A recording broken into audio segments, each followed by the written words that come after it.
Welcome to the assembly of your Centr 3 Smith Machine Functional Trainer. Read the entire Centr 3 user manual before attempting to build or use this machine. The user manual contains step-by-step instructions for proper assembly.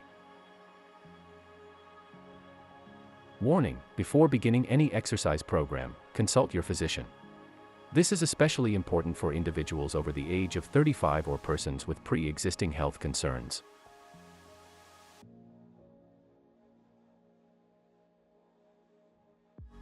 Use the parts list included in this manual to verify that all parts are accounted for before assembly. If any parts are missing or you have any questions, contact Centr support for replacement parts through email, by phone, or through chat. Most hardware assembly follows a standard through-bolt convention of bolt washer parts washer nut. This Centr 3 Smith Machine Trainer is intended for indoor use only. Rust can form on certain parts in a humid environment, resulting in impaired function. It is recommended that 2 people work together to assemble this machine. This assembly will require a level surface and a clear or usable space of approximately 89 inches in width and 52 inches in depth. You'll also need a ceiling taller than 96 inches for workable space, but the assembled unit stands at 84 inches tall once complete. Ensure that the final location of the Centr 3 can withstand the product's assembled weight of 613 pounds, as well as the user's weight. Your Centr 3 includes all the tools that you need for assembly. However, we recommend a 16mm combination wrench, 17mm socket wrench, and 19mm wrench for a better assembly experience. We also include a bolt measuring ruler. You can use this at each step to double check that you're using the correct bolt length. To measure the appropriate length, lay the bolt on the ruler and measure from the bottom of the bolt head to the end of the bolt. Unpack all the frame pieces and lay them nearby so they're easy to identify and access. For step 1, you'll need the following frame and hardware parts. Left main frame, right main frame, lower crossbar, upper crossbar, 16 M10 by 75 mm hex bolts, 32 M10 flat washers, 16 M10 lock nuts. Throughout the assembly, we'll be referencing the left and right sides of the machine. This is defined as the user's left and user's right when they are standing in the machine facing outward. Let's get started. Start by placing the right mainframe in the vertical position while one person holds the frame upright. The other will align the lower crossbar with the frame. Be sure the feet are facing downward. Now, insert 2 M10 by 75 mm bolts with flat washers into the back of the frame connecting the crossbar with the frame. On the front of the frame, secure the bolt with a second washer and lock nut. It is very important that you only hand tighten the bolts at this step. We will tighten all bolts later in. Next, insert 2 M10 by 90 mm bolts into the side of the frame from the outside, securing the frame to the crossbar. Place the left main frame in the vertical position and repeat the steps on the left side of the frame.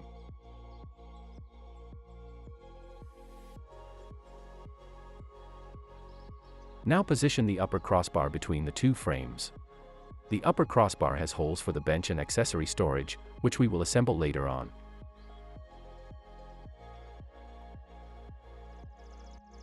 The 2 holes are for the accessory rack, the single holes for the bench mount. The upper crossbar can be attached in either direction.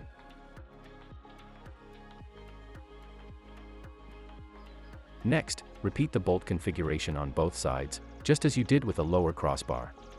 As a reminder, do not tighten any bolt connections just yet. For step 2, you'll need the following frame and hardware parts. Pull-up crossbar, 8 M10 by 75 mm hex bolts, 16 M10 flat washers, 8 M10 lock nuts. You may need a step stool to complete this step. Place the pull-up crossbar between the 2 main frames and insert 4 M10 by 75 mm bolts through the outer side of the frame and into the top frame support. Do not tighten the hardware at this time. Repeat this step on the other side of the frame. There are 4 adjustment screws on each side of the top frame support. Do not touch the screws. For step 3, you'll need the following frame and hardware parts. Smith bar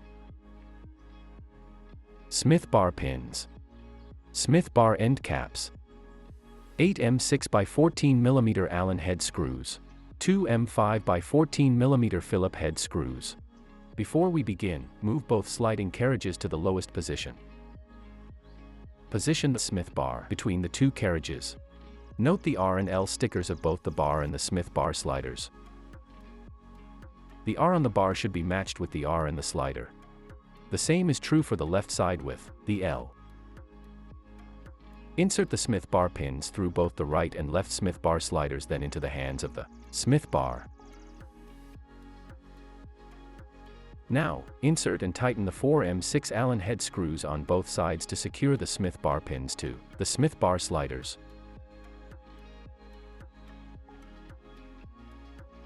Place the Smith bar and tabs over the pins and secure with 1mm 5x14mm Phillips head.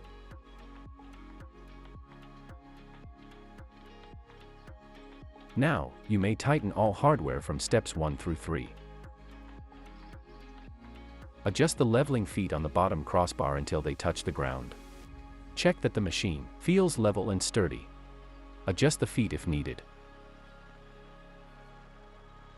For step 4, you will need the following frame and hardware parts.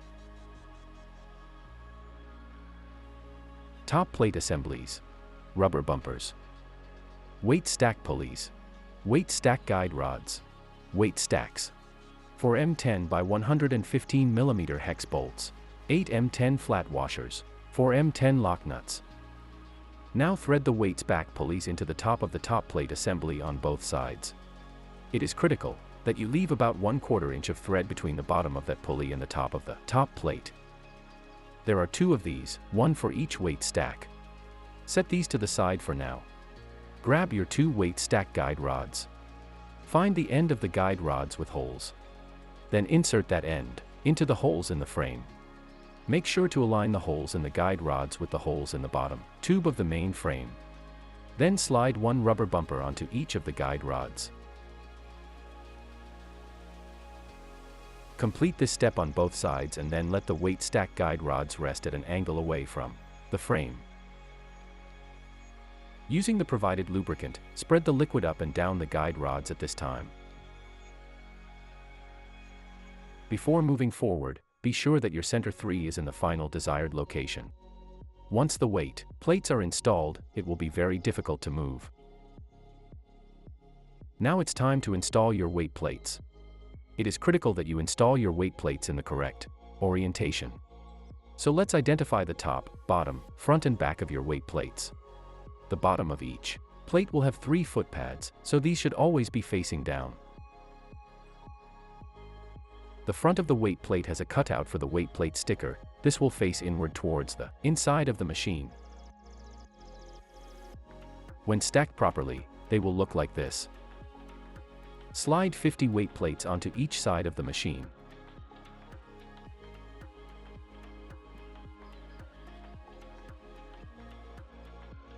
When installed correctly, the left and right weight stacks will look like this. And the foot pads should be facing down on every plate. Now for the top plate assembly, slide the top plate assembly onto the guide rods. The top plate assembly should be positioned with a bolt head facing inward. Do this on both sides. It's not quite time to put the stickers on the weight plates. We'll do that later. Now, let's connect the guide rods to the top of the frame. The guide rod bushings come pre-assembled. Slide them towards each other to remove them from the frame. Then slide the guide rod bushings onto each rod. Tapered end of the bushing points should face downward. Do this on both sides of the frame. With the cable positioned between the 2 guide rods, carefully pull the guide rods toward each other. Then slide the guide rod bushings up into the larger hole of the frame until the slot of the bushing is resting in the front. Next, pull the bushings along with the rods away from each other so that the bushings slide into the smaller holes of the frame, thus locking them into place. Repeat this on both sides. Now slide the guide rods up and rotate as needed to align the holes in the bottom of the rods with the holes in the base of the frame. Insert 2 and 10 by 15 mm hex bolts from the inside of the frame through the guide rods and secure the bolts.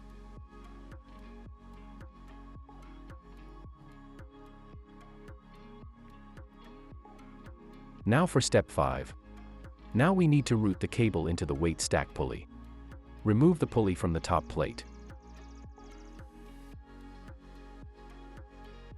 Then route the cable under the pulley and reattach. Do not tighten the hardware. Adjust the cable tension by rotating the cam bolt until the top plate assembly starts lifting slightly. Tighten the nut of the cam bolt to lock its position. Then, position the pulley to be perpendicular to the guide rods and tighten the jam nut at the base of the pulley. When the pulley is positioned correctly, the cables will be straight and will not cross each other. It's not unusual for cables to stretch with use over time. When it occurs, repeat this step to adjust the cable tension. Repeat this on the other side. At this time, take a moment to check the cables. Start at one end of the cable and follow the cable as it passes through the pulley system. At each pulley, check that the cable is securely resting in the middle of the pulley and that there is no interference or off-track cables. When you get to the bottom of the frame pulley, check that the tab on the pulley cover is at the very bottom of the pulley and that the bolt is tight. If the tab is in the wrong position or the bolt is loose, position it correctly and tighten at this time. Now check the weight stacks by placing the pin into each weight plate hole. The pin should easily slide in and out of each weight plate. For step 6, you'll need the following frame and hardware parts. Right Smith bar hook and left Smith bar hook. 6M8 20mm button cap screws. 6M8 flat washers. We will now bolt the Smith bar hooks into the main frames. Place the right Smith bar hook, the one with the locking pin, at the top right of the main frame using 2 M8 by 20mm button head cap screws. Secure the hook to the inside of the frame. With one more M8 by 20mm button head cap screw secure to the front of the frame. Repeat this on the other side with the left Smith bar hook, the hook without the locking pin.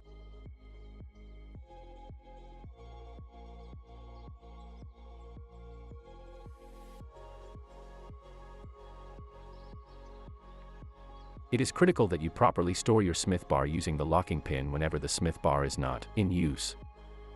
Lift the Smith bar to the highest point, then rotate the bar until the hooks on both sides of the bar are secure. Then pull the red locking pin, rotate it and release it so the pin locks into place. For step 7, we'll need the following frame and hardware parts. Outer and inner right plastic cover. Now, let's install the outer and inner right plastic covers to the top of the frames. Carefully align the outer right plastic cover, the one with the logo, to the outer side of the frame. Attach the cover straight on, not at an angle, so that the cover tabs aligned with the slots in the top of the frame.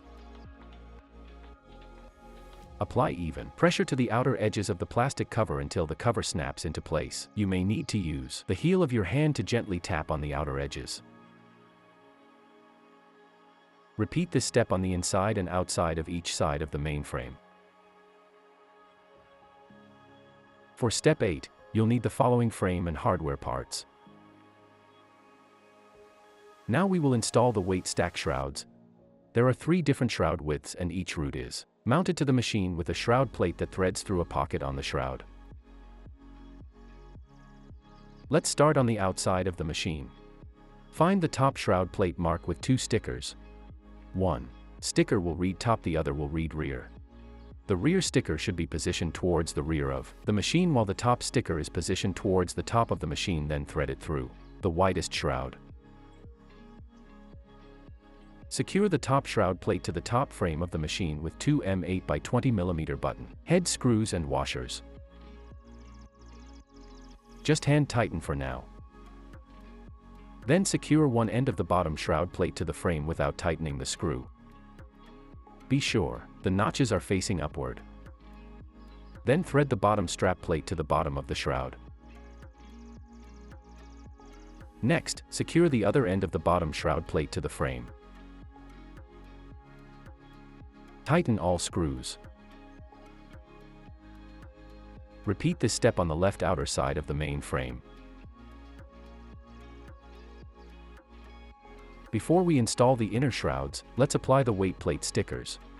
The number 1 sticker will go on the top plate, but we recommend that you start with the number 2 sticker. Place the number 2 sticker on the first weight plate. Then apply the number 1 to the top weight plate assembly, using the number 2 sticker to align it properly. Finish applying the stickers through to number 16.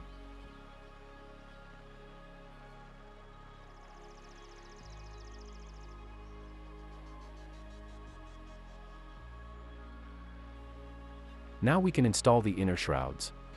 Thread the top shroud plate through both the medium and narrow shrouds, with a narrow shroud toward the back of the machine and the medium toward the front.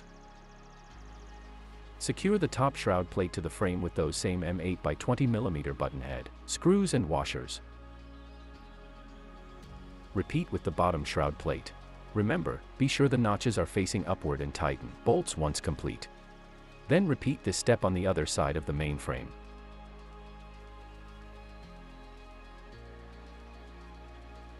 For step 9, you'll need the following frame and hardware parts: dual hook curl bar, triceps rope, chin dip belt, D handles, ankle strap, 5-pound add-on weights, bench, spring clips, accessory rack, tablet holder and tablet mount, bench mount, 5 M10 by 75 mm hex bolts, 10 M10 flat washers, 5 M10 lock nuts, 1 M6 by 75 mm Allen bolts, 2 M6 flat washers, 1 M6 lock nut. Now we've arrived at the final step. Let's get your accessory rack, tablet holder and bench mount assembled. At this point, your upper crossbar could be oriented in 2 possible positions. Look for the bolt holes in the frame. Locate the pair of bolt holes. This is where we will mount your accessory rack. With the accessory rack hooks facing downward, secure the accessory rack to the crossbar with 2 M10 by 75 mm hex bolts tightened completely. On the opposite end of the crossbar is a single bolt hole. This is where we will attach your bench mount. Position the bench mount over the top of the crossbar. Then use 1 M10 by 75 mm hex bolt to secure it into place. At the center of the crossbar, you will attach your tablet mount and tablet holder. First, attach the tablet mount to the crossbar using 2 M10 by 75 mm hex bolts. Now take a look at your tablet holder to identify the fixed edge and the spring-loaded edge. The fixed edge of the holder is the bottom side. Attach the tablet holder to the tablet mount with 1 M6 by 75 mm Allen bolts with washers and lock. Tighten this Allen bolt until the tablet holder holds this desired position but can still be tilted up and down by hand. For optimal storage, we recommend that the add-on weights, ankle strap, and belt utilize the hooks. Like this. Then place the triceps rope and dual hook curl bar into the slots on the top of the accessory mount as shown. To attach your D handles to the cable, just attach the spring clip to the end of the cable. Then attach your D handles to the spring clip. The bench folds flat and is equipped with a handle on one, and hang the bench to the bench mount by the handle.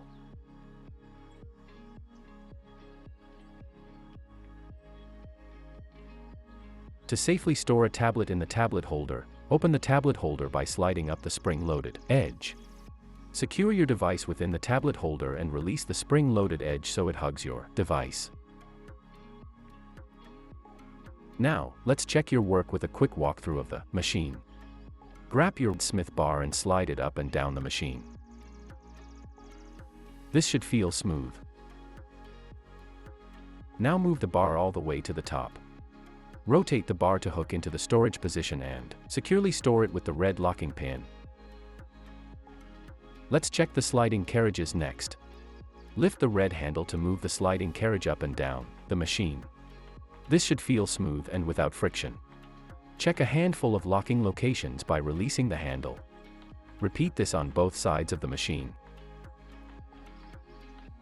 Adjust both sliding carriages to a position roughly waist high. Grab and pull on each D-handle that's attached to the cable. This motion should feel smooth and uninhibited. As you begin to pull on the handle, the weight staff should move immediately. This indicates proper cable tension. Now, carefully, unlock the locking pin on the Smith bar and bring it down until it sits on the carriages. The Smith bar is designed to engage the sliding carriages and adjust as one mechanism. This allows the sliding carriages to act as a safety stock for the Smith bar. Stand inside the machine facing outward. Rotate the Smith bar forward until the pins on the Smith bar tabs catch the hooks on the carriages. Ensure that the pins on each side of the bar contact the hooks simultaneously. Once those pins and hooks are engaged, the sliding carriages are now moving with the Smith bar. Hold that rotation on the bar. Then move the Smith bar up and down to feel for smoothness. Once you've done this, rotate the bar backwards to release the carriages. Carriages should lock into corresponding positions on both sides. Keep this check on several different positions.